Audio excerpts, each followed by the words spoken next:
Kind of what's your background, what's your involvement with this story? Well, my father was in the Air Force, and because he was an officer, he got a very nice courtesy package of complimentary pictures from Apollo 11.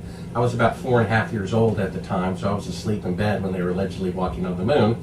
But as a gift, he gave me these beautiful 9x12 pictures.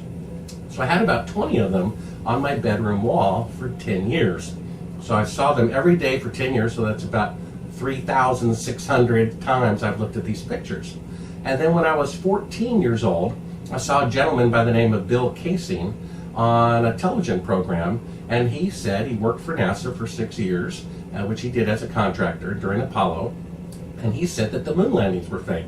Well, fortunately, the idea caught me as an open-minded 14-year-old. I don't know what I would have thought about it later, but I was really the biggest fan of the moon missions. I thought it was the most wonderful thing ever happened. That's why I had them no matter where I moved on my wall. But then I thought, well, let me take a look at this. And sure enough, it's like Kubrick's last film, Eyes Wide Shut, that I was looking at something and not perceiving what was really there. Because you can have eyes that see but don't perceive, and ears that hear but don't listen, and a mind that can understand but not truly comprehend. So I started looking at the pictures, and sure enough, the things that he said were true. Shadows that were not parallel with one another, like they should be if they were lit by the sun. No crater under the lunar module, and the strange behavior of the astronauts. 2 of the 3 on the first mission, rarely if ever, giving interviews on the subject. So that kind of planted the seed in my mind. Then 10 years had gone by. By the age of 24, I'd already been a filmmaker for 3 or 4 years. And lo and behold, I was editing one day for the man who actually produced that show I'd seen 10 years earlier. And I said, do you remember the guy in your program who said the moon landings were fake? Do you remember his name? He said, no, but call the San Francisco production office and they'll be able to look it up for you. Well, I called them and they said, it's a good thing you called today because in 3 days we're deleting all 10-year-old files. So I got his number, tracked him down through his publisher, because he's written many books other than We Didn't Go to the Moon, about health and all sorts of things. And I called him up, and to tell you the truth, just in case, I called him up from a payphone. I have a pretty vivid imagination. I thought, well, you know, if I were them, you know, that's how I think. What would I do if I were them? If I were them, I might just knock Bill Casing off and put a surrogate in his place so that when someone has a juicy morsel of information, they can come to him. Well, after talking with him for about a half a minute, I could tell he was the real person. He was so genuine and interesting and compassionate. So he and I started meeting and talking, and I did about 6 months of research initially on my own full time. Paid myself a salary while I did it. And I estimated, based on the anomalies that he spoke of, that there was at least a 1 out of 4 chance that the moon landings were fake. And considering how it was such an important event in human history, I consider that quite sizable and notable possibility. I mean, no offense, if you were 1 of 4 suspects in a homicide, as pleasant as you might be, I'd probably keep my eye on you a little extra. So I was young and unmarried, and I always wanted to have a wife and family someday. And I thought, well, I'm a filmmaker. My job is to make fake scenes look real. So if anyone can pick up on if these scenes were shot with electrical light, it would be me. Additionally, I've always liked puzzles. I even drew mazes as a kid. And I also have a relentless personality as a journalist. In fact, I was the only journalist in America who actually tracked down the hidden location of Neil Armstrong. His neighbors didn't know who lived next to them. The mailmen didn't know who they were delivering mail to. So I thought, if they didn't go to the moon, I could possibly find out whether they did or not. And if they didn't go, that could be a dangerous undertaking. So I actually originally turned down the project because I thought a 1 out of 4 chance that I could be risking my life for someone else's age-old folly, I thought was not worth it. Not if I want to have a wife and family someday. So I turned down the project. Then about 5 years went by and I started reading the Bible. I wasn't really a Christian, but someone challenged me to read it from cover to cover, so I did in a year. And from June 3rd, 1989 to the following year, 1990, I'd read it from cover to cover. I just kept reading it over and over again. So I read it about 5 times all the way through. And I realized that, yes, there is a God. There is right and wrong. Now, No matter what you believe religiously, surely rape is wrong. Surely murder is wrong. Surely abuse is wrong. Surely genocide is wrong, whether there's a God or not. And I realized that the world is full of good and the world is full of evil. And if they didn't go to the moon, this plays a significant part in human history. For example, let's say they could go to the moon. Let's say they did land on a rock 1,000 times farther than the space shuttle goes on the first attempt with 1960s technology. Let's say they did do that. That would have a certain level of significance historically to mankind. But if they didn't go, and they lied about it, and they embezzled billions of dollars, and they murdered people to keep it a secret, you see, that's more profound of an event historically than if they had actually gone. So we raised about $500,000 to produce A Funny Thing Happened on the Way to the Moon, which I was doing under the theory that it might be true. I gave them the benefit of the doubt. I said they probably did go. I also said, either way, I'll probably not know in my lifetime either way. Well, 3.5 years into the 5-year project, I popped in a tape that a friend of Bill's at NASA had given to me, and it says, real big on the screen, do not show to the public. Now, every tape I had received before was pre-edited. In fact, I specifically requested for unedited tapes, but received everything that was already edited and put together. But this was unedited. So I hit fast forward, as editors do, and I kept seeing the same shot of this little blue Earth with black all around it for 5 minutes, 10 minutes, 30 minutes, 45 minutes. I'm like, oh, this is unedited footage. Well, maybe I should watch this in real time. So I rewound it, hit play from the top, and the first thing we hear is NASA saying that the TV picture looks great. Then there's exactly 4 seconds of dead air. Then we hear a third party that's not NASA and not Neil Armstrong, because the EQ is completely different. And they say, talk. And then Neil Armstrong starts speaking. Well, originally I thought, well, he's not paying attention to this fake shot that they're doing, and they're like, hey, pay attention.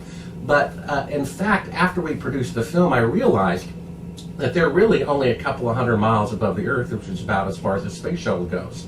So he would have heard the question immediately and responded immediately based on the speed of light and radio waves being identical. But if he was halfway to the moon, as he claimed, and especially going through all that old analog equipment, it would have taken at least, and probably longer, 2 seconds for him to hear the question, 2 seconds for the response to come back. So apparently he had a secret earpiece in, and someone from the CIA or whoever was counting off on a stopwatch. So NASA asked the question, they counted off exactly 4 seconds, and then we heard talk. And then he starts speaking. Now there's a company called Spacecraft Films that has released part of this footage to prove that it means nothing. And yet when you listen to the very beginning of it from their DVD set, they have erased talk. Now why would they delete something if it's not significant? They deleted it because it proves there's a third party on that tape. According to NASA, there's only 2 parties on that tape, Houston and the astronauts. But there's obviously a third party prompting him to speak only after 4 seconds have gone by. When I heard that, and then I started looking at this footage, and I realized it wasn't the Earth, I started looking at it. It looked like a thick window, like in a ship. I thought, that's not the window, is it? No, that's not the window. And then finally, the lights come up, and you see the camera has all along been at the back of the spacecraft instead of at the glass like they claimed it would have to be to shoot the Earth far away. And I realized, oh my God, they really didn't go to the moon. I must have said, oh my God, about 100 times in 2 minutes. It dawned on me that I took no security precautions whatsoever, that they really didn't go to the moon, and I have proof of it in my house. That was a frightening moment for me. Brilliant answer. I think you've probably answered most of my questions right there, but I'm still going to go through a few more. But thank you. You're a great speaker, so this is going to be a very easy interview, which I like. Oh, no problem. You mentioned you were in bed when the astronauts were there. What was your did you talk about it with your parents or with your friends the next day? What are your first memories of it happening? I have no memory at all of it happening. A 4.5-year-old has more important things to do, like Hot Wheels, and my peanut butter and butter sandwich that I loved. No, I have no concept of it except somehow growing up around these pictures on my bedroom wall. I don't remember ever really talking about it when it happened anyway, as a 4.5-year-old, I think that was beyond my social interest. However, when I hit about 7, 8, 9, and through 14, I just remember seeing it and talking about how great it was and thinking how great it was and assuming that it happened. And that's the thing, out of all the conspiracies that your program is doing, this is really, perhaps historically, the only positive conspiracy ever done. I mean, whoever shot JFK, JFK is dead. Whoever did 9/11, 3,000 people are dead. But this is a positive conspiracy. People were tearing up and watching it, and they emotionally bonded to it. And if you try to tell someone that their mother was an axe murderer before they were born and killed 12 people, they refuse to take a look at it. It is a sacred cow to them. You try to tell an Indian that a cow is not sacred, they are not interested. And what you have to say, it is a religion to them. In fact, when the rocket goes off, people look at it and say, "My God." Because science has become their God. Just like when people watch a football game, they say, "We won." Oh, do you own the team? Well, no. Are any of the team members actually from your country or state or whatever? Well, no. Were you in the stadium? Well, no. Were you on the field? No. Well, we won. So scientists, intellectuals say, well, we went to the moon as Americans, or we as scientists, or we as, smart people went to the moon. And yet they cannot perceive the truth because of their emotions. I mean, scientists are just people too. If they weren't, they wouldn't be getting divorced at the same rate as the general population. They have emotions and they can be deceived. But people, I guess, love the lie more than the truth. And it is a better world. Trust me, it's a better world if the moon landings are real. But you have to be willing to be wrong. It says that pride blinds people. And humility is simply the willingness to be wrong. And pride is the unwillingness to be wrong. I've talked to a college professor who told me if he saw Neil Armstrong tearfully confess on national TV that the moon landings were fake, he would still believe that they went. Now, how can such a person ever perceive the truth? Were you kind of initially, when you were a child, were you inspired by the moon landings? And do you think then that's something that was taken away from you when you realized that they weren't true? No, I didn't. I was definitely inspired by the moon landings. However, for whatever reason, I love the truth more than tradition. And I'm just looking for the truth. Whatever it is. Is there a God or not? Is Jesus the Messiah or not? Should you keep the Saturday Sabbath or the Sunday Sabbath? Did we go to the moon or not? Is fluoridation good for you or not? Will baking soda make your body more alkaline so you get sick less? Is that true or not? I'm just looking for the truth. Yes, my heart broke. In fact, after I said, "Oh my God," 100 times, I cried. Because it's so sad, the world that we live in, that mankind would do such a deplorable, despicable thing. But we live in a world where people kill millions of people because they're Jewish. They kill, they rape children. And people who know we live in a world like that don't think they might lie about a scientific accomplishment. That's foolhardy. Many Nobel laureates have given their prizes back because of plagiarism and faking things. I mean, if someone did cold fusion and said, "We've finally done cold fusion," and you say, "Show me," and they say, "Well, I can't repeat it for about 50 to 70 years. Do you really think they did it for the first time? And that's what we're to believe about the moon missions. If they were so easy to do in the 1960s, with 1960s technology, there would be bases there by now. I mean, when they went to America for the first time, 1492, I think it was a year later, other nations went to America. When Lewis and Clark went west in 1804, it was the following year everyone went west. When they did first powered flight in 1903, it was, I think, months later they did powered flight. When Lindbergh flew across the Atlantic in 1927, it was weeks later than other people flew across the Atlantic. And we're to believe that China, the most industrialized nation on Earth, who is planning to put a man on the moon, that it's going to take 3 times longer than it did with 1960s technology. Now, when are people going to give up their emotions and start facing facts? Great answer, thank you. Sure. Can you give me a bit of a background on the space race itself? You know, what it was kind of US versus Russia, how easy or difficult was it at the time, that kind of thing? Yeah, it was Kennedy who first set the goal to go to the moon. Now the guy is a politician, and the guy's a visionary. And after the United States went into orbit only for 15 minutes, only going from the Atlantic to the Pacific, after Russia had already put a man up and orbited the Earth 20 times on the first attempt, he said, oh, well, why don't we make it a goal to go to the moon with a man before the end of the 1960s, which is December 31st, 1969. Now, they're claimed to have gone in July of that year, which is only about 5% of the deadline left. Now, he knew nothing about science. He did not know that it was proved to be an impossibility. But what he said, he quoted an Irish parable where he said one young boy would take another boy's hat and throw it over this tall wall when they were trying to climb over. And he said, now you're forced to climb over it. So he thought he was doing the same thing. By setting this goal, we will be forced to do it. But again, pride comes up. The United States did not have the humility to admit they had bitten off more than they could chew. The Soviets put the first satellite in orbit. They put the first man in orbit. They put the first animal in orbit. They put the first woman in orbit. They put the first of 2 spacecraft simultaneously in orbit. And during the 60s, they had 500 hours in space for every 100 hours we spent, and they never sent a man to the moon.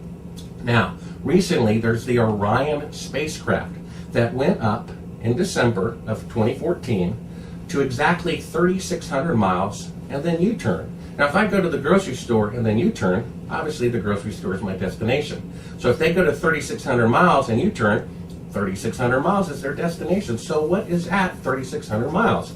It's the Van Allen radiation belt. Every manned mission in human history, from the Soviets, the Chinese, and the Americans, has been well below. In fact, if you had a 1-foot globe, the space shuttle only goes a half an inch above the globe. That's 200 miles. Pick a location from your residence that's 200 miles away, flip that up vertically, and that's how far they go, except going to the moon. They claim they went 1,000 times farther with 1960s technology. In the last 2 years, there have been 5 failures from Branson and NASA and the military just trying to orbit the Earth. In fact, there has never been an aircraft that has worked on the first attempt, except the most difficult one ever built, the lunar module going to the moon.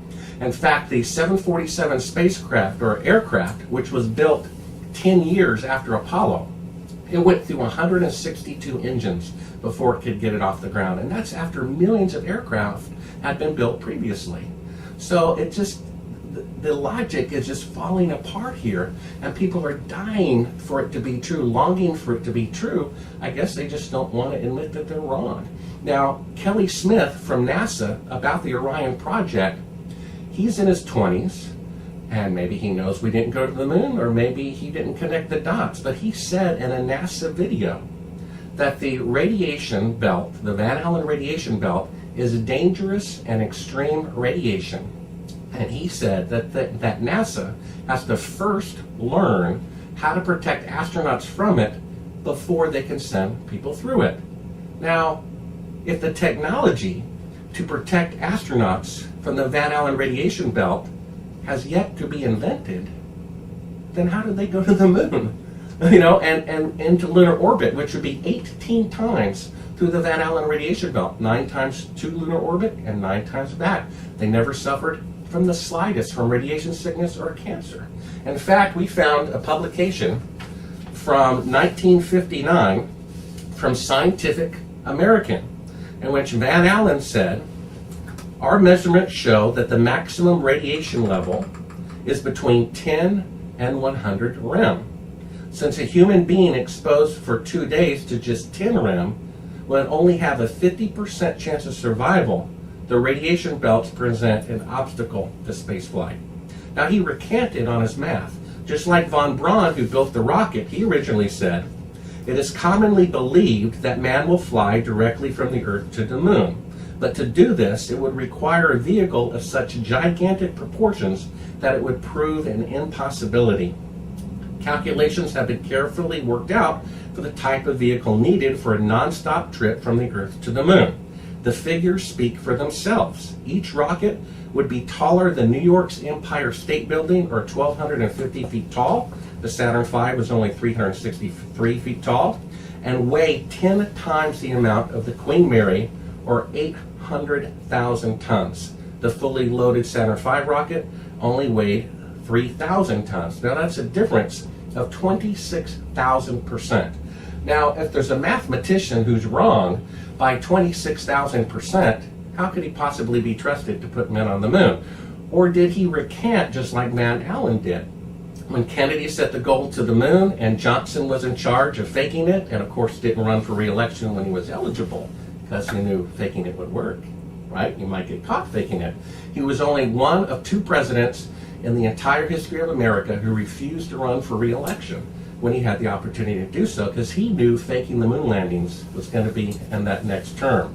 And who knew that would work? Might work, might not work. So he handed that to Nixon.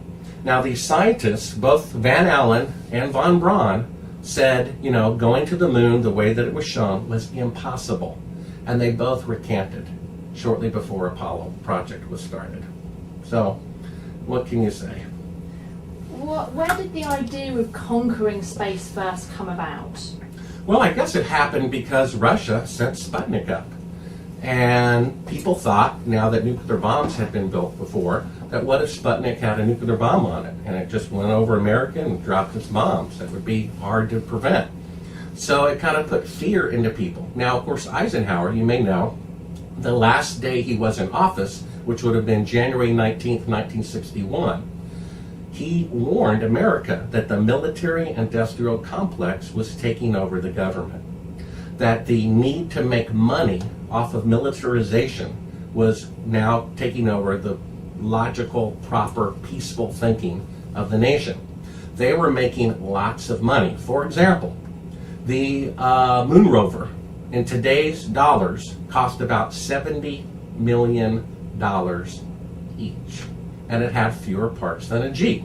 NBC even reported that Halliburton, during their last Iraq war, they sold a plastic ice cube tray that you could buy retail for 50 cents. They sold it for $20. Okay, 40 times the retail price. So people are milking this. It cost an equivalent now of 35 or 40 billion dollars, and if only 10% or less of that is profit, we're talking about $4 billion profit potentially coming from faking the moon landing. To all those people who, friends of friends in the government who helped get them elected, I would like to have some of that profit, maybe just half of it. I'd be happy. Me too.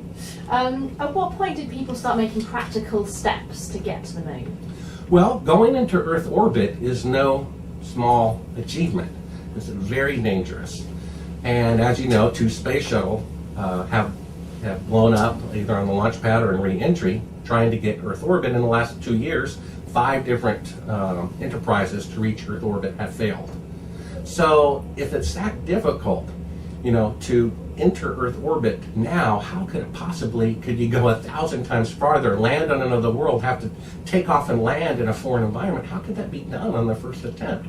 So I guess it just started to going into Earth orbit, but there's something, and I'm sure your program will talk about it, predictive programming.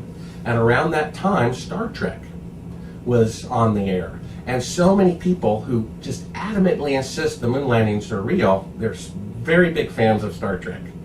And they showed that just space travel is just so easy.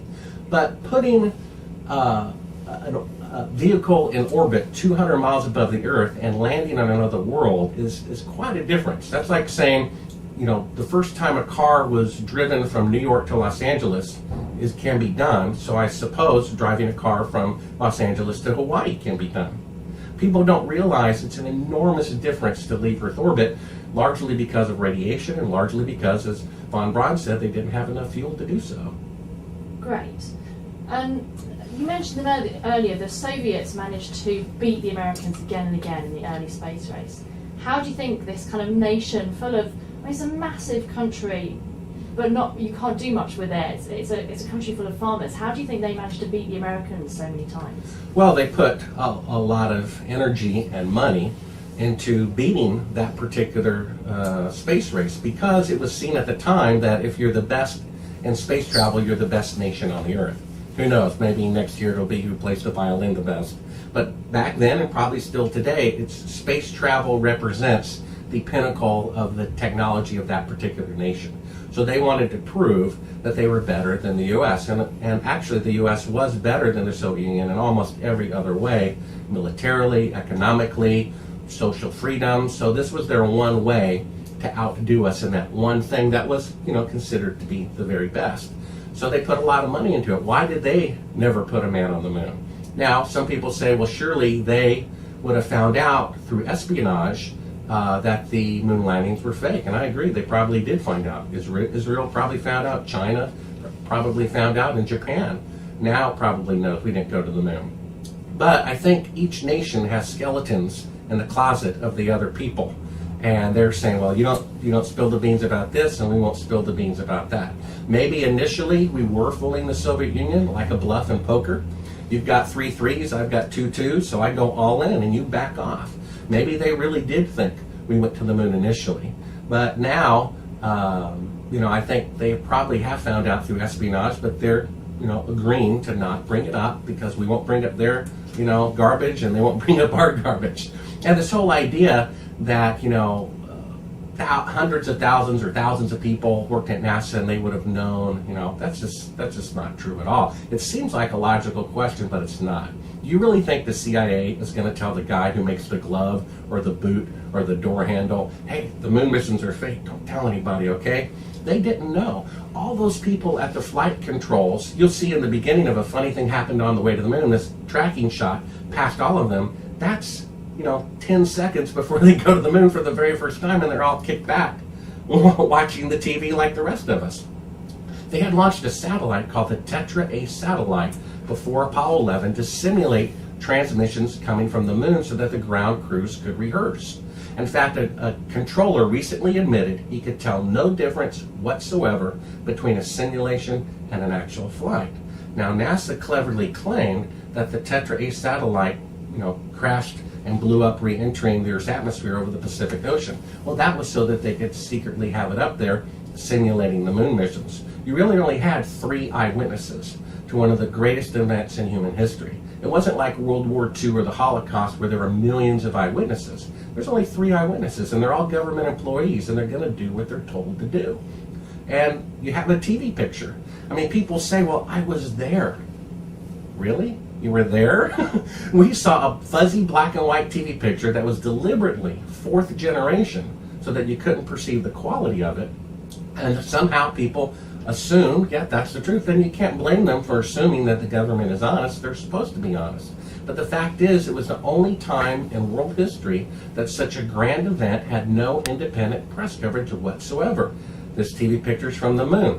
What choice do we have? These pictures are from the moon. What choice do we have? We have to assume that they're telling the truth, when of course they were lying. Brilliant, thank you. And those the missions that came before Apollo, Mercury Gemini, do you see them as successful? Do you think they went ahead as was told to us? Yeah, I think almost all the missions at NASA are genuine. They, maybe the early probes on Mars were faked, maybe one early spacewalk might have been fake, but most of the stuff they do is real. And when they send out probes now, they probably are going to the destinations they're going to. Now, some of the real reasons why they're there, we may not be being told, like if they're studying a rogue planet or an incoming, asteroid or something like that, or a comet, they may not tell us about it. But, for the most part, NASA's flights are real. And they have achieved some great things. Mercury was real, and Gemini was real, and the space shuttle was real. And the space shuttle is very impressive spacecraft. They've launched more than 100 times in a very short period of time, and they've only had 2 failures, and that's very impressive. But again, we still have 5 recent failures trying to just achieve Earth orbit. So people have to understand that if there's been 5 failures to achieve Earth orbit in the last 24 months, how could they go 1,000 times farther with 1960s technology? How come no one has ever repeated it? That's like no one flying across the Atlantic since 1927 in 50 years. Just Lindbergh, he was the only one who was able to do it. No one else is able. Now, is that logical? Of course not. And yet, because of this emotional attachment that people have to the moon missions being all so glorious, either scientifically or patriotically, they will not perceive the truth. Brilliant, thank you. And going back to Kennedy's speech, why do you think he promised that? Why do that? Well, I think he misspoke. In fact, there were some recordings of his private Oval Office conversations in which he said he wished he had not made that commitment, that he couldn't take it back. He said he wished he had spent the money on desalinating water in the entire continent of Africa.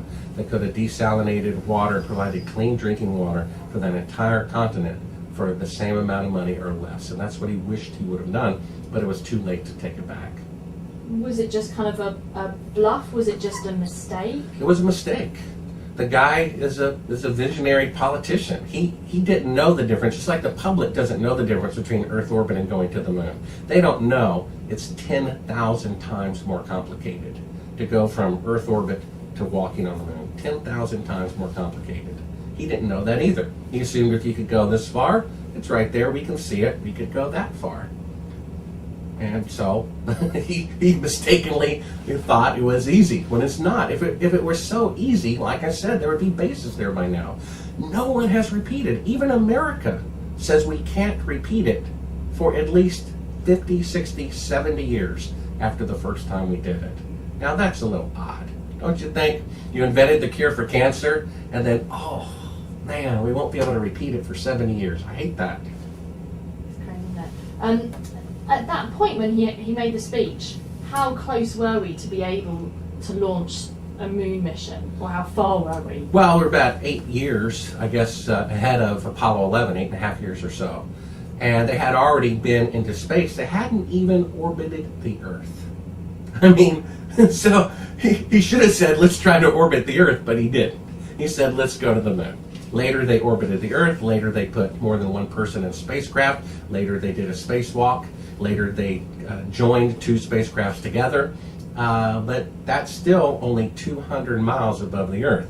It's not 1,000 times farther in a completely foreign environment. I mean, you have to realize what they're claiming is that the lunar module was sitting on the surface of the moon, and it perfectly synchronized to an object, the command module, orbiting the moon, which was going at about 4,000 miles an hour.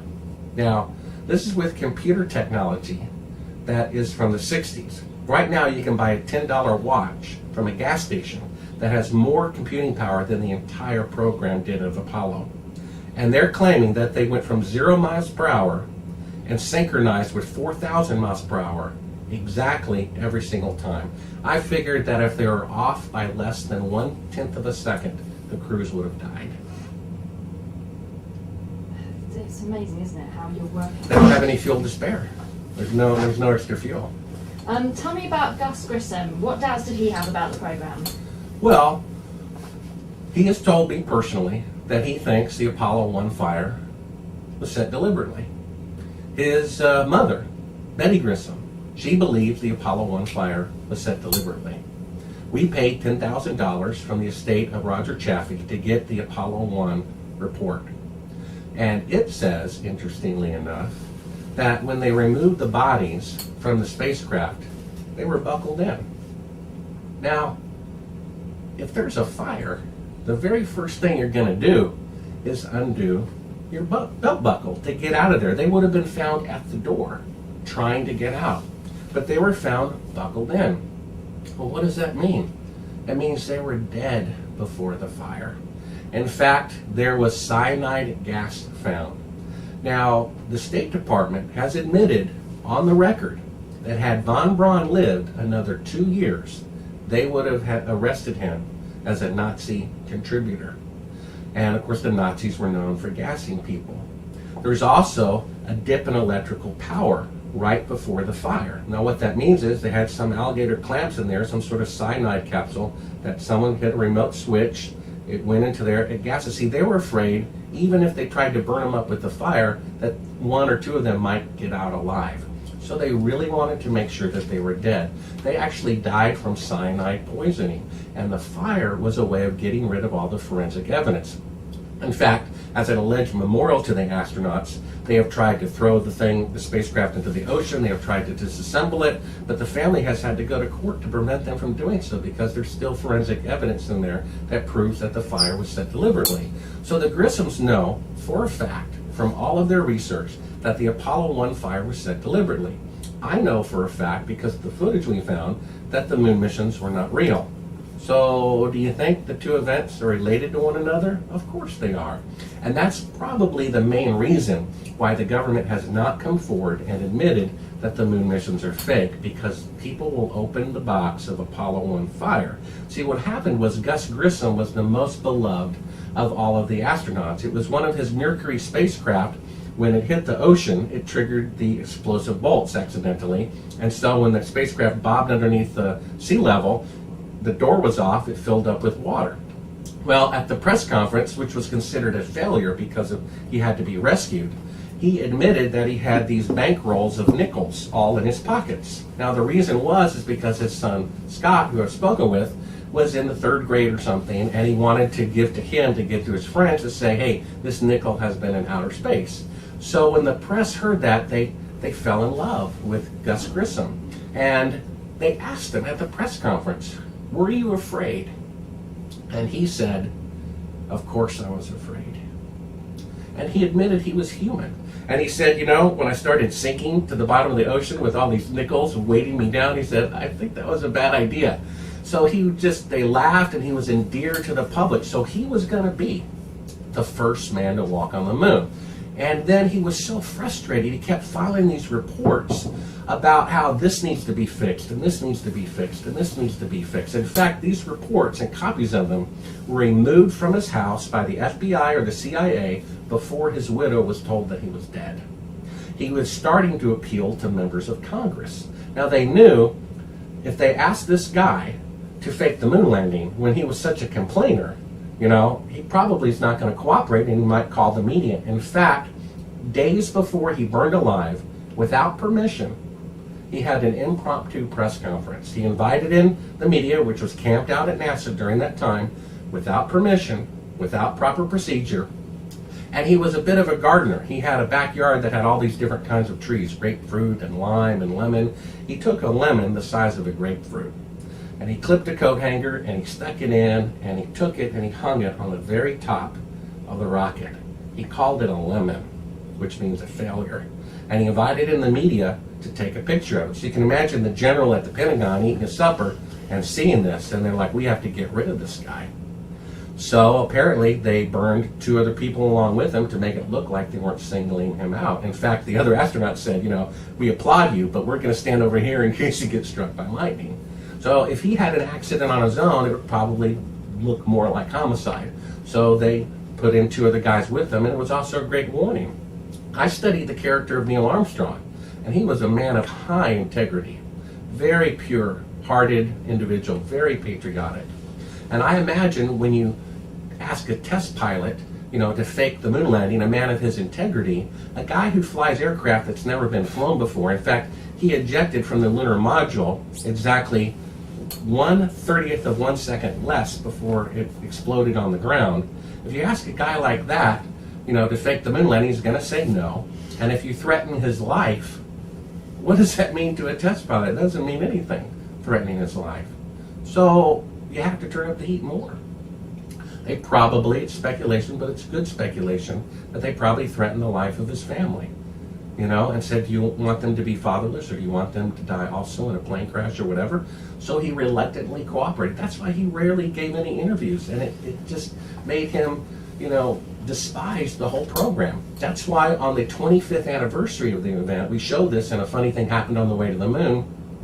He tearfully talks to these high school students who are going through the White House at the time. And he says tearfully, and this is the part of the speech that he had memorized because he looks up from his paper and says it directly at them. Perhaps someday you'll be able to remove one of truth's protective layers. It was his way of crying out as best as he could that the moon landings were fake. And so Gus Grissom, what was he unsure about the moon program? What kind of doubts did he have, and where were those doubts? He had doubts that he wrote down. That's why they confiscated his papers from his home before they told his widow that he was dead. He wrote down everything, and he went through proper procedure to say, you know, we need to fix this, we need to fix this, we need to fix this. In fact, a few minutes before he burned alive, they could not talk from one building to another building through a wired, you know, closed circuit telephone connection. He keeps talking and they don't hear him. He keeps talking and NASA doesn't hear him. And he said, minutes before he burned alive, hey guys, how are we going to get to the moon if we can't talk between two buildings? And then minutes later, he was dead. There were so many things wrong. I mean, I have a clip, I think I showed it in the film, but I didn't bring attention to it, where Neil Armstrong is demonstrating in like a mock-up of the lunar surface for reporters how to get that initial sample. Like if something happened, went wrong, we got to grab this first rock and at least bring one rock back. I didn't bring attention to it in the film, but I believe it's there. You can watch it. He has this little, you know, pickup grab stick that you can buy at Walmart for, you know, $10, and it's built by NASA. Probably cost, you know, $10,000. And he goes to pick up the sample, and the thing falls apart. The stick with the bag on it, the bag falls off and does not retrieve one rock. Now, if that can't work, and that's like 3 parts, how could something with 20 miles of wiring in it work? How could it work? And Gus Grissom knew this. He said there were so many things wrong. He said we were 10 years at least away from going to the moon, not 2 years.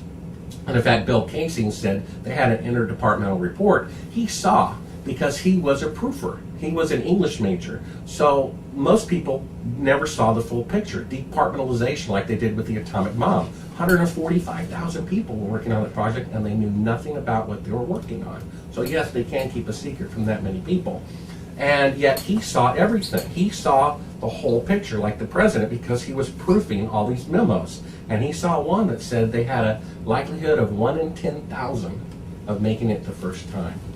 So I'm sure Nixon does not want 3 guys dying live on national television. So there's only one way to assure that that doesn't happen, and that is to fake it. And so that's what they did. I mean, think about it. What's easier to do today? To make a movie about going to Mars, or to actually go to Mars? It's, of course, easier to make a movie about it. And the Apollo 1 fire, what effect did that have inside NASA, but also kind of around the country and even on the Soviets? Well, I think it was mainly just a warning for cooperation with the program to fake the moon landings. It was a warning to the rest of the astronauts. They also got rid of a guy who was going to spill the beans about it. So I think that, you know, if someone threatens the life of your family, I mean, I have this secret tape, right? That's not a secret anymore. But if someone said, hey, you know, give it to us or we'll kill your little boy, of course I'd give it to him.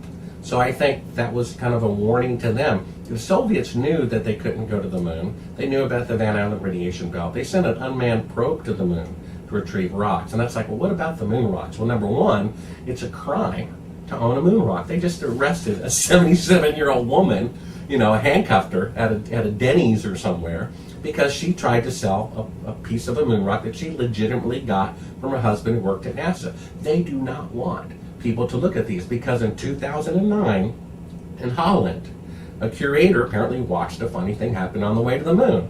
And he had a rock that was personally given to him, picked up allegedly from Neil Armstrong himself, and Neil Armstrong personally gave it to the Prime Minister of Holland. And they put it. Forgive me to interrupt you. This might be too much information for us, I think. Well, this story. I'm going to throw it in there because it makes a relevant fact. I'll make it in 1 minute, if you don't mind. So the curator opened this moon rock that had been sealed since 1969. He opened it in 2009, put it under a microscope, and it proved to be a piece of petrified wood. Why did no one ask if the moon rocks are fake? What about the moon missions? And why did no one ask in 1994 when the space shuttle went to its highest altitude, 365 miles, and the astronauts said that the radiation belt is more dangerous than previously believed? So how is it that astronauts some 635 miles away from the radiation know more about it than the astronauts who went through it. See, these news stories are out there, but no one dares connect the dots. In fact, when I worked at an NBC affiliate, I showed the news director this footage of them faking a shot right in front of your eyes. And he fell back in his seat, turned pale white, and said, "Oh my God, it looks like we didn't go to the moon." And I said, "Yeah, I know, what do we do?" He thought about it and he said, "I cannot air this story with a clear conscience. It will start a civil war." So NBC knows that the moon landings are fake, and they refuse to do a story about it because of the calamity it would bring upon America. I thought the truth would set you free. Talking about Bill Casing, you mentioned him earlier. So what, he formed his opinion from these memos he saw. What was his opinion, and why believe his opinion over, say, Neil Armstrong's? Well, Neil Armstrong doesn't want to lie. That's why he never gives interviews. Bill Casing was there. He worked at the time. He saw people drinking this high-octane alcohol that they used to clean rocket components, watering it down and getting high on the job. He saw departments that were forgotten about for 6 months, and all they did was drink alcohol and play chess for 6 months. He saw what low-bidder contracts lead to. He saw the big picture that it's not going to happen. So when it did happen, he said, well, the only way that would be possible is if they faked it. That's the only way they could have done it. Great. At what point do you think NASA knew immediately that it wasn't going to be possible, or do you think it took them some time to really come to terms with that? I assumed that they figured this out during the Johnson administration. They had developed plans to fake the moon mission during his term, and that's why he didn't run for re-election, because he was from Texas. All that NASA money in Houston, and if you faked the moon landing and it didn't work and you were president, that's quite a legacy to have. So he passed on that morsel to Nixon, who didn't even show up for the launch. He wanted to distance himself until they were sure that it worked. And after a couple of launches and it worked, he finally shows up for the launch confidently. Where do you think this idea of faking the moon landings came from? Do you have a sense of who had it? I've often thought that would make a good story if you could find what water cooler conversation, where the person came up with the idea to fake it. I'm sure it was somebody, in the Pentagon or in the CIA, probably a young, maybe even apprentice somewhere came up with the idea. And a lot of times, higher ups take advantage of these smart interns and beginners and say, "Oh, what a great idea, let's run with it." I've often wondered who came up with it, but they did a great job. They did a great job faking it. Even the simple thing like them apparently floating around on the moon in 1/6 gravity. I'm a filmmaker, and it looks very convincing to me. Of course, I have professional editing equipment, and I thought, well, let's just double the speed. And you're like, oh my gosh, that's simple. They're only getting off the ground this much when they should be leaping, 3 feet or more into the air. And it's so obvious they're using slow motion. In fact, when National Geographic did a program to prove, no, the moon missions, they're still real. When they showed my comparison of, regular speed to double the speed, or slow motion to double the speed, they zoomed in past the astronauts' feet for their demonstration. So you never actually saw. They deliberately deceived the public. Then in that same special, they went out in the desert at night and dressed somebody up as an astronaut and put a spotlight and said, we're going to simulate the sun and see, here's the astronaut, here's a crew member, and the shadows intersect, so the moon missions must be real. Don't you realize what they just did? Why didn't they wait 12 hours and go to the very same desert with the real sun? And then have the astronauts standing, and then have the crew members stand next to them. And I guarantee you the shadows would be parallel, because the sun is 1 million times bigger than the Earth and 92 million miles away, and those shadows are going to be parallel. So what they actually did was prove that the moon missions were lit with electrical light, and then they lied deliberately to the public and said it proved the exact opposite. This might sound a silly question, and you've answered it in various different ways before, but why not just admit failure? Why not just admit that they couldn't do it? Well, I guess it's just pride. You know, pride in the face of their people. They've spent all of this money, billions of dollars, and then say, well, I'm sorry, we can't do it. Imagine if you're trying to build this big bridge and you're 90% there and you spend all this money, you're like, well, it just can't be done. That's pretty embarrassing. In fact, Jesus talks about this in the Bible. He says, before you build a tower, you need to sit down and estimate the cost. He's talking about the cost of being a true Christian. And he says, because if you start building that tower and are unable to finish it, you will be an object of ridicule to the whole world.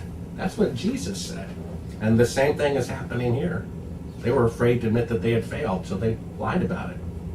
And describe to me how exactly it was carried out. How did they really do it? Where were they? What were the logistics of it? I don't know where they filmed it. It was probably done at a military base known as Area 51, or it's possible it was done in Bournemouth, England, at a television studio that Kubrick fancied. It seems to me that at least the television pictures were shot in a circular studio about the size of a fuel tank at an airport. And that way they could do a very convincing panoramic 360. And when the background, the fake landscape is curved, it's even much harder to tell where the real landscape ends and the fake landscape begins, because it's always at an angle. And then if you put the landscape kind of rolling up and uneven a little bit ahead of the backdrop, it's even harder still. But if you study the still pictures, which are very high resolution, you can see that they are in fact being lit by electrical light. I mean, we have a picture where the shadows are at 90 degrees from one another. I mean, that's just impossible for it to be shot with sunlight, and they claim that's on the moon. So who was in this studio? Who was there, and was there anyone in space? They were definitely on the rocket. For one, God forbid the rocket would blow up on the launch pad and you have the guys alive somewhere else. That would be kind of embarrassing. And I again ask, well, what would I do if I were them? You would do everything real up until the point where you couldn't do it. For example, let's say you could land on the moon, but you couldn't get out. Well, you would land on the moon and fake the walk. Or let's say you could orbit the moon, but you couldn't land. Then you'd film orbiting the moon, but not landing. But this tape that we have them faking being halfway to the moon, which proves they cannot go halfway. They cannot leave Earth orbit because of fuel, because of the Van Allen radiation belt. As NASA now admits, the technology to go through the belt has yet to be invented. They admitted that in December of this year, or last year. And so they were on the rocket. That way they could be witnessed going up, and the guy could say, hey, I buckled him in there and kept him on the rocket, and he didn't get out. And then they could get real zero gravity, which is, really hard to fake. The peanut butter sandwich floating by with the real equipment behind them. They say they're halfway to the moon, halfway to Mars. You don't know. You know they're in zero gravity and the real equipment's behind them, so they got that. Then they could splash down in front of eyewitnesses as well. But the tape proves they never left Earth orbit because they're faking having left Earth orbit. They're faking being halfway to the moon. And all the missions had identical equipment. So if your 1969 Volkswagen Bug can't go 500 miles an hour, none of them could. So see now, all the equipment was identical. If the first equipment can't leave Earth orbit, as the faking of being halfway to the moon proves, then they never left Earth orbit. And once someone accepts that they can go to the moon, it's actually easier to convince them the next time. And oddly enough, Apollo 12, the very next mission, they accidentally pointed the camera at the sun a minute and a half into the television transmissions, and there were no television transmissions. And then Apollo 13, when people were complaining from Apollo 12 that reruns of I Love Lucy were being interrupted, they added this element of life and death jeopardy. But they never left Earth orbit either. That was all made up. So between Apollo 11 TV pictures and Apollo 14, they had 2 years to get their act together. Whoever shot it the first time maybe didn't do it anymore, and they had 2 years more to perfect how to do it. And I don't know what pass I was on. I must have been on the 20th pass of it or something. And I finally noticed they have recessed into that desk teleprompters. Now wait a minute. If they're the only people who have ever walked on the moon, why would they need to be prompted about what the experience was like? Excuse me. Why don't you think the Soviets used the information that the moon landings were faked? Why don't you think they could have used that information to their own advantage? Well, if I had a picture of the president with a prostitute, I could release that to the press for free. and embarrass the president and probably get him out of office. But a shrewd person might decide instead to blackmail him over and over and over again, year after year after year. Now think about how shrewd some of these other nations are. China and the Soviet Union. If they found out that the moon landings are fake, they could release it free to the press, but they could use it to help negotiate trading deals, spy swaps, nuclear arms, this or that. I think that would be a better use of the information. Great answer. Why is it important to you to make sure the world knows the truth? How are we doing on tape there, darling? Still recording? Okay. Well, like I said, if they could go to the moon, that would have a certain level of significance to mankind. If they couldn't go and they lied about it, that's more profound of an event historically than if they had actually gone.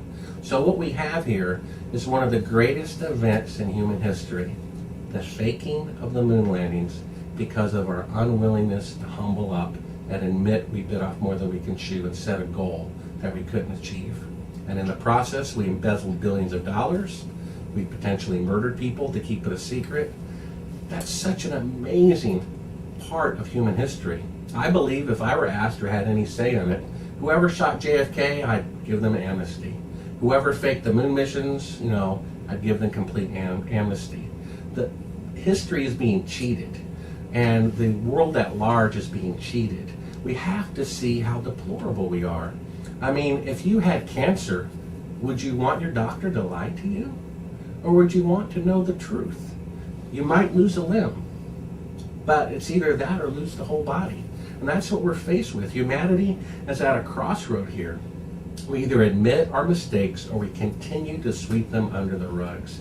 If we continue to do that, all of humanity is going to go down the drain. We need to come forward, admit our mistakes, and give forgiveness to those people. They're going to die anyway and face God. So let's just trade them amnesty for the truth, and then humanity will be much better off. Brilliant, thank you. Confronting Apollo astronauts about it, why did you decide to do that and how did you go about it? Well, because I just started reading the Bible and just was converted myself as a believer, I thought, I guess I saw it in court or something, swore in the Bible that you are telling the truth. I thought, why don't we go around and ask the astronauts to swear in the Bible, whether they walked on the moon. Now let me say, I would not do this today. That was the idea I had at the time. The Bible actually says, do not take an oath. Just let your yes be yes and your no be no. And I was wrong for asking them to take an oath. I was also wrong for speaking disrespectfully to Buzz Aldrin, calling him a liar, a coward, and a thief. I've lied before. I've been a coward before. I've been a thief before. The Bible says to talk to older men respectfully and gently. So I was wrong there. In fact, I apologized to him in a letter, and the very next day after he received it, he ordered a copy of A Funny Thing Happened on the Way to the Moon. So he and I have patched things up. However, at the time, I thought this was something worth doing. I mean, if O.J. Simpson did it, I don't know if he did or not, but if he did, he I hate to say it, he deserves to be confronted by ambush journalism, whatever you want to call it. Yes, I called up these astronauts and I told them I was doing a documentary about the moon landings, which is true. I am doing a documentary about the moon landings. Now, if I tell them it's about how the moon landings are being faked, they're certainly not going to give an interview with me. And if they did fake it, which I now know is a fact, I think they deserve to be confronted about it. I could have done it more respectfully. I could have done it more gently. And I'll live and learn, and I've apologized to them for since not doing it that way. If I walked on the moon, I would find it so hysterically funny that someone thought otherwise. If someone came up to me and I really walked on the moon and they said, swear in a Bible, I'd say, sure, I swear in a Bible. Do you want me to swear in 3 Bibles or how's 10? Do you feel okay? Do you need a doctor? Are you okay? I mean, come sit down. Maybe you're hot in the sun or something. But they reacted the exact opposite. Now imagine I walked up to you and you're cheating on your wife, and I said to you in front of your wife, how's your girlfriend doing? Martha. That would make you angry.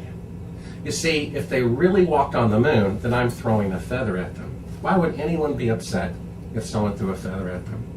But if they really didn't, and they're lying about it, and I broadcast it on national TV in front of their entourage, that would make them very angry, just like exposing their mistress to their wife. In fact, what's his name? Ed Mitchell goes around the world claiming to be this peaceful guru. He said on camera, "I don't hit people." 3 seconds later, I turn my back to him and he hits a man with his back to him. 3 seconds after, he said that he doesn't hit people. Now, what type of person would do such a thing? You can see in the expressions of his face, when we show him the tape, he knows exactly what's going down. And when I tried to point out the truth to his son, he took even greater offense, because his son really believes his dad is a hero, and he's certainly not going to, tell them. These men did not tell their wives, they did not tell their children for their own safety. And then what happened in that particular case, we were being kicked out, figuratively and literally, and I apparently had the camera running still when we were being kicked out. And in the moment, I forgot, I left this very expensive wireless microphone on the guy, and we put the camera still rolling in the back seat of the rental car. Well, the person who did the transcript pointed out, Bart, do you know what they said? They said, not remembering the wireless microphone was on them, and not knowing that it's a high quality mic, it works for about a quarter of a mile, and we were only 50 feet away in the car, and they're in the house with the door closed. They threatened to call the CIA and have me killed. I mean, why would they do that if they really walked on the moon? Can you tell me about what happened when you met Buzz Aldrin? Well, we've met on more than one occasion, some on the record and some off the record. And the time in Astronauts Gone Wild, which was a brilliant title by the executive producer, who wishes to remain anonymous, brilliant individual, by the way. He is a board member of an aerospace company that is building rockets for NASA. He has an IQ higher than Einstein and higher than Bill Gates. And he knows, a guy building rockets for NASA, that the moon landings are fake, and he put $1 million into these films to prove it. Now, he wishes to remain anonymous, but he's the one who came up with Astronauts Gone Wild, a brilliant title. I'm sorry, I forgot your question. Tell me that side story. That's right. Tell me what happened when you met Buzz Aldrin, when you met him in 2002. When we showed him the footage of him, because he was the camera operator, he kind of fancied himself a photographer. So he was the one actually shooting the fake window shot. As far as he knew, we had 2 professional cameras, and back then they were much bigger, bulky and lights and everything going. As far as he knew, for a minute or two, the story had broken worldwide that the moon landing was fake. And he said in anger, "And this makes you a real famous person for having discovered this. What an ego you must have to want to propel your journalistic career this way." That's admitting I'm right. How could I become famous if I'm wrong? He indirectly admitted that I was right, that the moon missions were fake. Oh, and this makes you famous for having discovered this. Well, he later realized what he had said. That's when he cautioned us, if you show those remarks to anybody, I'll take you to court and sue you. Well, that's the last thing they want to do. It would be so great if they sued us, but they would never do that, because we could show in court. We could get a declaratory judgment on that footage alone. For example, if I bought a Picasso from you, and someone said, "No, I don't think that's a Picasso," I could go to court and have a panel of art experts, and they could declare whether this is authentic or not. We could go to court. And anyone want to give me the funding, I'll be glad to take it to do so. We could go to court and say, with a panel of filmmakers, and say, is this the Earth floating in space, or is this the window of the spacecraft in a mock-up? NASA has no answer other than their official response is that I've misinterpreted it. Now, there are gaga people who think NASA's the greatest thing, since sliced bread, who say, well, they were just practicing. Well, I've calculated the mission cost right at $1 million a minute. Why would they create a fake model of the Earth if the real Earth is out the window? Isn't that just kind of just a necessary distraction? If you're rehearsing, you would rehearse with the real Earth out the window. You wouldn't have to make a fake Earth. That's a 1-foot model. The only show that has ever broadcasted, the audience just gasped when they saw it. 4 out of 5 people who watch A Funny Thing Happened on the Way to the Moon recant on their original belief that the moon landings are fake, largely because of this footage. Now, about 20% of them say it's the expressions of the astronauts at the press conference. Now, that is very telling. It's not scientific proof, but they look like they're at a funeral of their mother who died an hour ago. I mean, look at the Super Bowl, and champagne and smiles and cheers going on, and they look like they do not want to be there, that they regret having to give this press conference. And can you tell me about when Buzz Aldrin got a little bit physical with you? Well, that was a separate occasion. I think that was in 2003. I'm not sure when the other one was. Maybe that was 2002 or something. There was a Japanese production company who I was working with who had me kind of as a surprise guest for their program. And when Buzz realized he had been, you could say, tricked into being introduced to me a second or third time, and at that time we didn't get along too well. I didn't plan on calling him a liar, a coward, and a thief that day. I didn't wake up saying, I can't wait to call him a liar, coward, and a thief. And I'm sure he didn't wake up that day saying, I can't wait to punch Bart next time I see him. It's just one of those things that happened. Again, I apologize. I spoke to him disrespectfully, even if he didn't go to the moon, and he took offense to it and punched me. Again, I think it was because I was exposing his crimes. That's why he got angry, not because what I said was not true. How did you feel afterwards?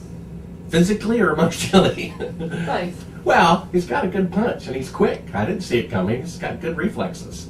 And he's a pretty good little punch. I think my tooth hurt for a couple of years. And I was tempted to sue him, but then I heard, Jesus said, turn the other cheek. That's pretty specific. So I thought, darn, I guess I'll have to forgive him. So emotionally, to me, it was just like falling down while filming something. I just get right back up and keep filming. It didn't faze me in the least. I was had a mission to do.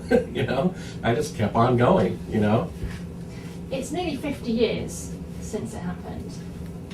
Have there been people? Do you think there will be more people who might break the silence moving forward, or do you think it's more people like you, journalists now, who it's their responsibility to keep working on this? Well, I've heard through the grapevine that there's an astronaut or two who might be planning something like that.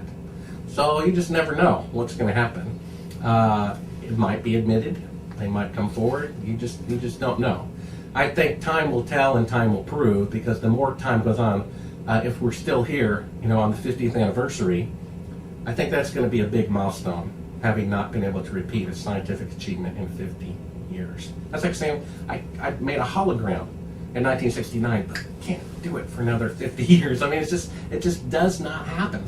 Technology does not go backwards unless the moon landings are real. Then for the first time in world history, technology has gone backwards. Who do you think won the space race? Well, the Soviets did more sooner, so they won. Now, it isn't a poker-like bluff. In poker, it's part of the rules that you can bluff and legitimately win. So if you win by bluffing in poker, it's a legitimate win. But if you lied to encyclopedias and to school children and to your citizens who paid for it, that's something completely different. That is cheating. And so when someone cheats, they don't win. So does it feel like a failure? Do you think it's one of the biggest failures of the American government? I don't call it a failure. It just reveals their character. If someone robs a bank and gets $1 million and gets away with it, and then they're emboldened to take $2 million the next time. If they get away with that, they're going to go for $10 million the next time. Somebody killed Kennedy, and it was probably not Oswald, especially when the assassin is assassinated so that there's no trial. I mean, how obvious can you be? I look at it as whoever killed Kennedy, they were at the helm, and those same type of people faked the moon missions, and those same type of people have done who knows what since then. And until these people are caught, they are going to keep doing it and keep stealing truth from the public, and money and lives as well. Do you think they will be caught? No, I don't think they will be caught. There's a scripture that says, let the righteous continue to be righteous, and let the ungodly continue to be ungodly. This is an issue for God. I pursue it because I think if the truth came out, it would be a profound moment in human history. If an astronaut came forward and tearfully confessed on national television that they were fake, it would be a wonderful, wonderful moment. Now, when you have a boil and you pop it, yes, there is relief, but it's also messy. But I think mankind would stop for a moment and we would do a self-evaluation of ourselves, of our character, of our nature, of our government, of life.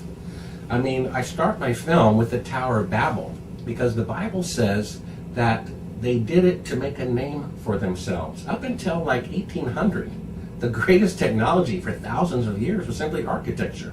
How tall could you build a building? They're still doing it today. We're 1 story taller, and a year later, we're 1 story taller. That's what the moon mission is. That's why we show the Titanic next. They actually put in a publicity poster the ship that God himself could not sink.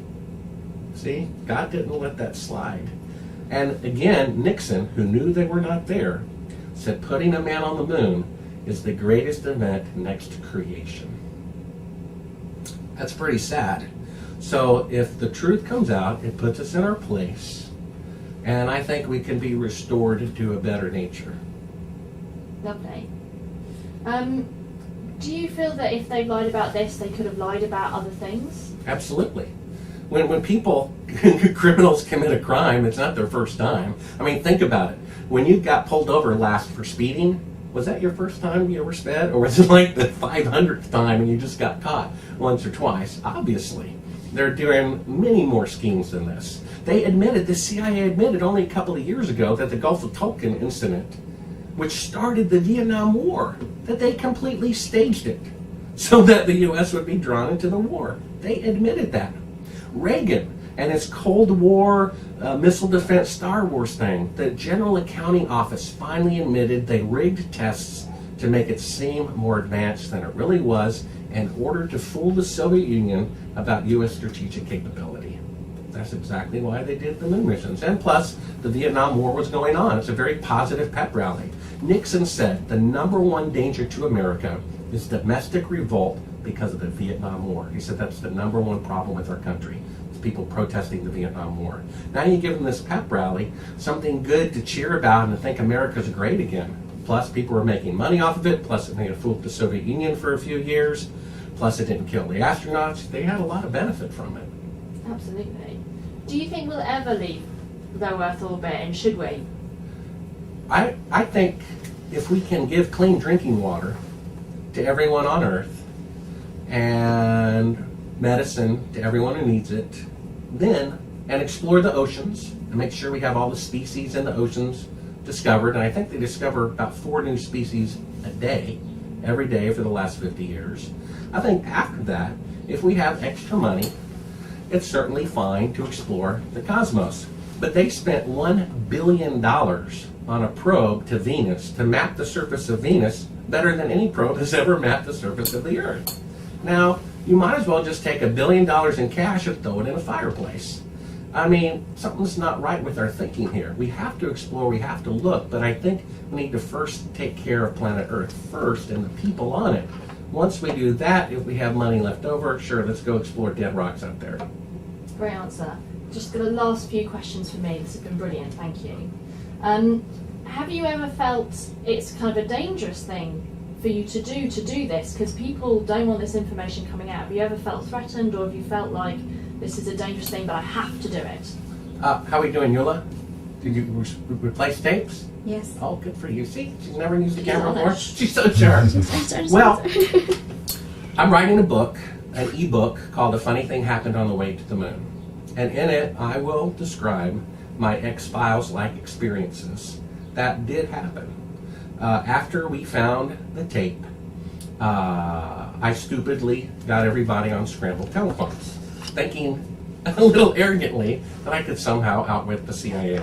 That was a big mistake.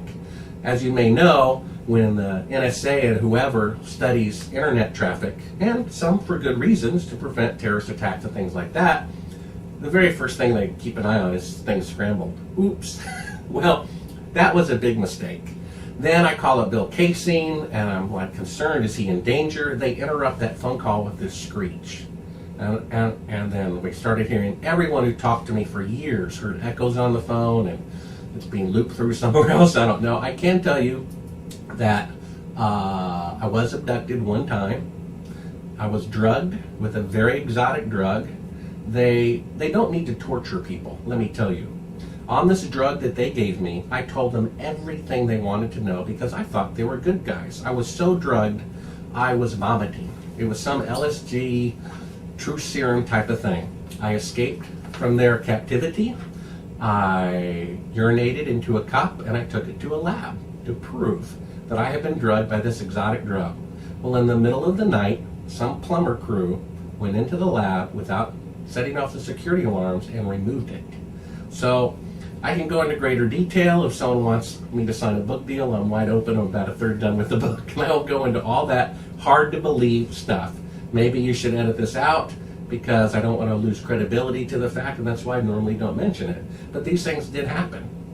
And yes, I feared for my life. I was, at the time, had a toddler son, and I had a roommate who was blind. And I just like, oh my God, what have I gotten myself into? I mean, wave of fear came over me. What I'm doing is dangerous. In fact, I think it was the 35th anniversary, 2004 or something. I was sitting in bed, watching the news, eating my cornflakes. And about this time, Astronauts Gone Wild had come out. And I see the three guys from Apollo 11, Collins, Armstrong, and Aldrin, standing on the lawn of the White House with the seat of authority of the planet behind them. And the reporter from CNN, he's like, hey, I'm good, I'm talking to you by satellite so I won't get punched. And I'm thinking, and they're talking about me, and I'm the one rocking their boat. And a wave of fear came over me, I think for the second time in like 10 years. And I should have come over me sooner and more often. I was like, and I'm the one rocking their boat. What I'm doing is dangerous. Fortunately, I have gained some notoriety from being the guy who says we didn't go to the moon. And that has protected me. Because now if anything happens to me, you know, more people will believe that the moon landings are fake. Additionally, I'm sure they keep up with who I'm in touch with. And if anybody has some great morsel of information, they can get it, which they have. I got a document from the White House, photostatic copy sent from a White House source of how they faked the moon missions, and I stupidly did not print it. And 3 days later, it was off of my computer. And 3 people that week were trying to get my computer's password. You know, what can I say? You know, but this has happened before. I mean, the CIA, a retired CIA, you know, I think, what do you call him, the chairman or the president of the CIA, whatever he's called, he admitted that they have hundreds of agents working at TV stations and news stations and everywhere to control what the public sees. And that, he said that 10 years ago. Right. Now, just finally for me, could you give me a bit of a summary of just how the moon landings were faked? So in terms of, I believe the astronauts were in the spaceship, it did take off, but it orbited the planet, and the actual footage everyone saw was actually shot in a film studio, a TV studio, with actors. That kind of layout would be really useful for us, if that's okay. So how kind of were the moon landings faked? What was real, what wasn't? I always think, what would I do if I were them?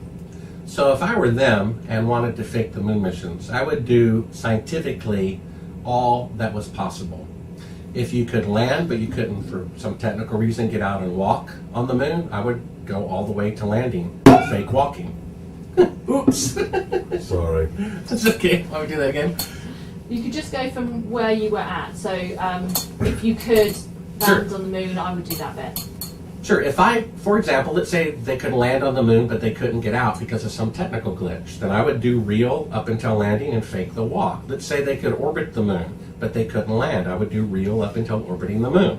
If they could do Earth orbit, but couldn't leave Earth orbit, I would do real up to that. And that's apparently all that they could do, because the footage we uncovered shows them faking being halfway to the moon. That means they couldn't go halfway because they're faking it. Now we can know that it's the fuel they didn't have enough, and the radiation belt, which NASA admits they don't have the protection as of this day to protect crews from. So they were on the rocket. They had to do as much real as possible. That way they could go up in front of witnesses, splash down in front of witnesses. They could get real zero gravity footage of the peanut butter sandwich floating by. But everything else was faked. And in fact, NASA, the abbreviation Bill Casey used to say is NASA stands for Never a Straight Answer.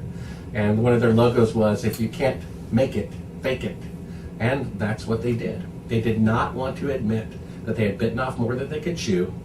like a good poker player, they simply bluffed.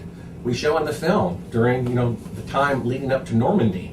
They had Patton out there somewhere in England with all these inflatable tanks that reconnaissance aircraft from Germany would look down and say, oh, the invasion must be coming from this part over the English Channel, when that was not the right part at all. So using false information and false sets, things like that, has been done throughout military history. Brilliant. And then just explain to me the TV studio element of that. So who was there in the TV studio, and did they transmit that live, or was that a pre-record? Just give me kind of a summary of that section, please. Well, when they committed to faking the moon landings, I believe, again, what would I do if I were them? They had two choices. They could either hire the media director at the Pentagon and get great security and amateur results, or they could hire the best filmmaker on the planet to get the short-term benefit of realistic pictures and worry about security later. Well, lo and behold, England's Stanley Kubrick had just shot a film about going to the moon, in which the flight director and von Braun both visited that closed set. And they used, forward projection and rear projection and all these things to simulate zero gravity very brilliantly. Now, Kubrick's last film is called Eyes Wide Shut. And in his contract, he insisted that it open on a particular day. I think it was July 16th, 1999. And the studio didn't know why he insisted on the film opening on that particular day, but he wouldn't sign the contract unless they agreed to it. So they agreed to it. It's the 30th anniversary of the launch of Apollo 11. There's a couple of films out, I'm sure you know about them, in which the little red rum boy from The Shining has on Apollo 11 shirt that was hand knitted. And then he walks to room 237 at the time they thought the moon was 237,000 miles away. All sorts of strange things like that. Yes, I know it's a side story, you may want to edit it out, but yeah, he probably was the one who at least shot the first one. They had 2 years before they could get it right on the second one. They had to shoot in a TV studio. It looks to me, and most of the pictures, that they are surprisingly close to the fake backgrounds. I think much closer than I would have done it if I were faking it. I mean, they are really close. In fact, if you look at that scene where the corner of the flag is flipping, you can see the astronaut shadow kind of go up the wall. It kind of turns. I mean, that's how close he is to these. I don't know why they did it that way. It seems a little dangerous to me. Maybe they were limited on space and time. Some believe they left clues, to later be discovered. Brilliant. Is there anything you want to pick up on, Harry? Yeah, I've got a few things. Just simple stuff. Be quiet. You're just a cameraman. What do you know? He's good. Pick up everything on this. First thing is, and they're all just real simple pickups, but it's just if you can tell us in a sentence who Bill Casing was, so what his job was, why he was there. Yeah, Bill Casing worked for Rocketdyne. Almost all of the NASA equipment really wasn't done by NASA. Just like jails are now, run by private companies. All the advanced science, those were done by private engineers, Rocketdyne, Boeing, McDonnell Douglas, and things like that. He worked for Rocketdyne. He was an English major, and his job was to proof all the correspondence going from one department to the other. So part of keeping a secret is called departmentalization, which is what they used during the atomic bomb. The person making the switch or person refining the uranium, they had no idea what the big picture was, but he did, because he got to read and proof it all, and he saw that this thing is not going to happen. He even saw private memos in which they saw that they had estimated a 1 in 10,000 chance about the crew returning alive. They weren't about to kill the crew on national TV, so they chose, rather than admitting that they couldn't do it, they chose to fake it. I think he worked there for 6.5 years, and he was one of Oprah's first guests on her program, saying, we did not go to the moon. I saw him on something called PM Magazine when I was 14 years old, and 10 years later ended up editing a project for the producer of that show. That's how I was introduced to him.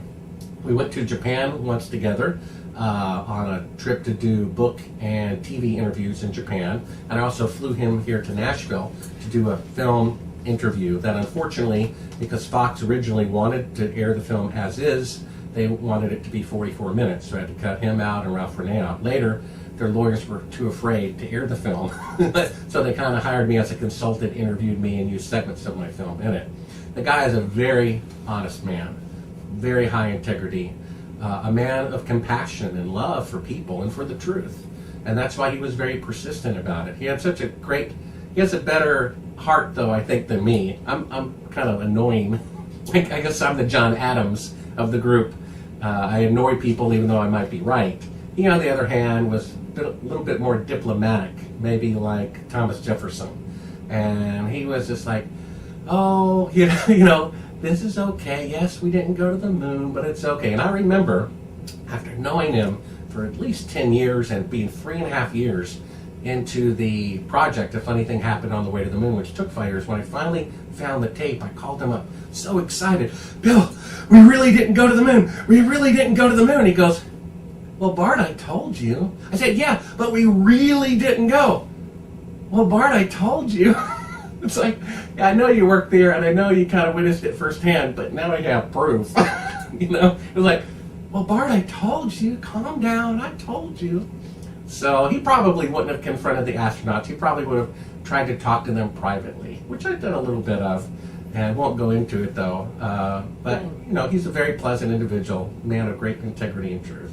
Great, thank you. Next one, as a kind of sentence, because I know we've gone into cyanide and everything else, but just to tell us, I mean, most people know who he is, but just to tell us who Gus Grissom was. Well, Gus Grissom was the commander of the Apollo 1 spacecraft. And because of his failure that the journalists actually loved his honesty about of a Mercury mishap, he was absolutely the most popular Apollo astronaut. And he was absolutely going to be the first man to walk on the moon. Perfect answer. That's all we need. Oh, okay. Yeah, brilliant. And then just the next thing, in a real quick summary, I guess, so that we can enter into it, if you can tell us that, he was murdered by NASA as a way to silence him, because... Okay, so we're so you're looking for just like a quite simple sentence of... Excuse me there, sound guy. So yeah, just quite a simple sentence of he was murdered. Does that bother and you? He was murdered. Yeah, so because Gus Grissom was the most popular of all the astronauts in the media's eyes, he was going to be chosen to be the first man to walk on the moon. But he was also the most critical of all of the astronauts and the most outspoken. And he prepared report after report to give to NASA, to give to the Flight Center, to give to members of Congress right before he died, to say that this program is falling apart. He does not possibly see how they could reach the moon in 2 years. He saw it as 10 years. So whoever was in charge of faking the moon missions, the CIA or whoever, they were afraid, to ask him to participate, that he would go to the media, especially when days before he had held an impromptu press conference in front of the media and said that the rocket was a piece of junk, a lemon, as he called it. So we just need a sentence from you saying Gus Grissom was killed by the people who faked, so the CIA, whoever you want to say. Gus Grissom was killed so that he couldn't, give out more information, or so he couldn't cause more trouble for them, or however you want to phrase it. It's just that kind of sentence we really like. My specialty is whether we went to the moon or not, and I have physical evidence, 100% proof that we did not. Gus and Betty Grissom, on the other hand, have done their research into the cause of the Apollo 1 fire. They are certain with 100% certainty that the fire was set deliberately. Now, if the Apollo 1 fire was set deliberately and it killed the man who was outspoken critic of NASA, who would have been the first man to walk on the moon, if he was killed deliberately, as they believe, and I know that the moon missions were fake, obviously those two events are related to one another. You can, connect the dots. It appears to me that, if the family has forensic evidence that the fire was set deliberately, and I have evidence that the moon missions were staged, it seems to me that he was killed so that he would, because he would not cooperate in faking the moon missions. And it was a warning to help get the other astronauts to participate. Thank you. I don't know if you can answer this or not, so it's entirely up to you, but I was just going to ask where did you get the videotape? Well, I was told NASA, just like I told the astronauts, that I was doing a documentary about the moon missions. I wasn't about to say I'm trying to see whether we really went to the moon or not, and please show me evidence that proves that it's fake. So NASA was very cooperative. They sent me every picture and every film like I asked. I figured if they didn't go to the moon, they're more likely to have made a mistake the first time they faked it. So I just focused on Apollo 11. I looked at every picture, every film footage from it. I went through these large compilation of Betacam tapes, and I remember them complaining that they had just got Betacam format, and I've had it for like 5 or 10 years, I think, at that particular point. They said they were so tight on money they were counting paper clips. Well, because of nonlinear editing, you can edit the film in any order you want, and I was working on the launch, and I wanted to show in real time 60 seconds to blast off, but it was already cut. It was like 60 to 30, 30 to 10, 10 to 5, 5 to 1, and I said, well, what about sending me, the countdown all the way through? TV or video, doesn't matter. Well, around that time, I found the secret tape and was trying to keep it a secret. And NASA knew I needed this last tape of the launch in order to finish my film. I stupidly told them that. So they sent me the wrong tape. I said, no, maybe you don't understand. I want the launch, unedited, 60 seconds down. Oh, okay, we understand. They sent me the wrong tape the second time. They sent me the wrong tape the third time. They sent me the wrong tape the fourth time. Finally, I had been paying for all this postage, as reporters have to do, and then they volunteered to pay my postage. But it would take a little bit extra time. Then I'm thinking, this doesn't sound right. They're offering to pay my postage when they made me pay it before and are counting paper clips. I said they found out and I got the secret tape. That's when I called up Bill Casing and said, don't sleep where you slept last night because I think they're onto us. That's when, these X-Files type of things started happening. Bill believes I was given the tape deliberately, and I can tell you that in regard to some recent information I've got, I am getting information deliberately from people from NASA. Now, apparently there's a new generation of people who know that the moon missions are fake. I've talked to someone who dated the daughter of a former space shuttle astronaut who is now deceased. And she said her father told her that the moon missions were fake. So, the space shuttle crews probably know that. And a lot of people at NASA probably know that. But they want to keep their jobs. They don't want to rock the boat. But they have been instrumental in providing information that proves that the moon missions are fake. So that tape actually came from NASA and was sent to you mistakenly? Well, I thought that they put the wrong label on it, because what's on the label and on the tape are two completely different things. So it's either a clerical error, or as Bill Casing believed, I was sent it deliberately. Great answer, thank you. Just a couple of things. One, I don't know if it's worth mentioning that it was President Nixon, which kind of I see as quite an important point, that it was the most unreliable president in the history